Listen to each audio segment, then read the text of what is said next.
There is a clock in the room with you right now. You can't see it. You can't hear it. But it has been running since the second you were born, and it is the only clock that has never stopped to wait for you. Most people never hear it ticking until the very last day they're alive. I'm going to make you hear it in the next 3 minutes, and once you do, you'll never unhear it.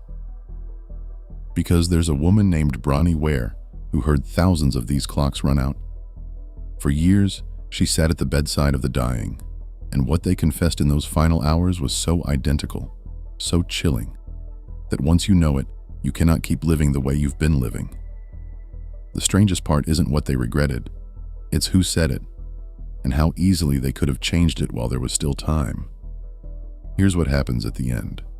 The pretending stops.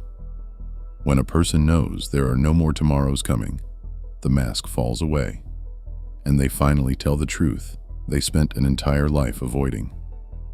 Bronnie heard it again and again, from the rich and the poor, the celebrated and the forgotten.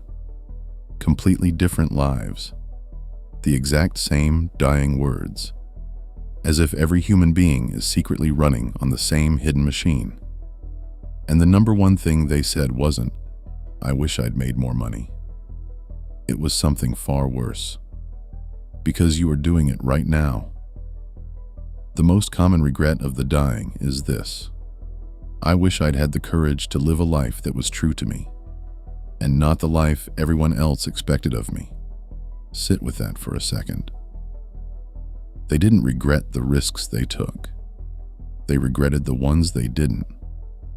They didn't wish they'd played it safer. They wished they'd had the courage to be who they actually were before the wick burned down. And here's the part that puts ice in your spine.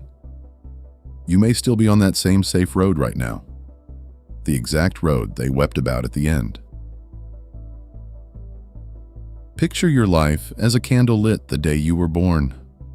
You don't know how long the wick is. Nobody does. That's the whole cruelty of it. But every day it burns a little lower. Whether you spend that day chasing your real life or scrolling away another evening, you'll never get back. The dying could suddenly see how little wick was left. You're walking around acting as if yours is infinite. It isn't. It never was. So maybe you're telling yourself, fine, I'll change things someday. When work slows down, when the kids are older, when I finally feel ready. But that word, someday, is the exact word so many people use while life quietly slips past them. Someday is where dreams go, to die quietly while you stay comfortable, busy, and distracted. And here's what almost nobody tells you in time. The clock you cannot see is the most honest thing in your entire life. It does not negotiate. It does not pause. And it will not wait for the perfect moment. Because the perfect moment is just a story you tell yourself to avoid the only moment you'll ever actually have. This one.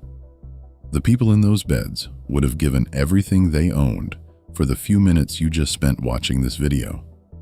So stop spending your time as if it's free. It was never free. It is the single most expensive thing you will ever hold. You will not die regretting the life you dared to try. You'll only regret the life you were too afraid to start. The clock is running. You can hear it now.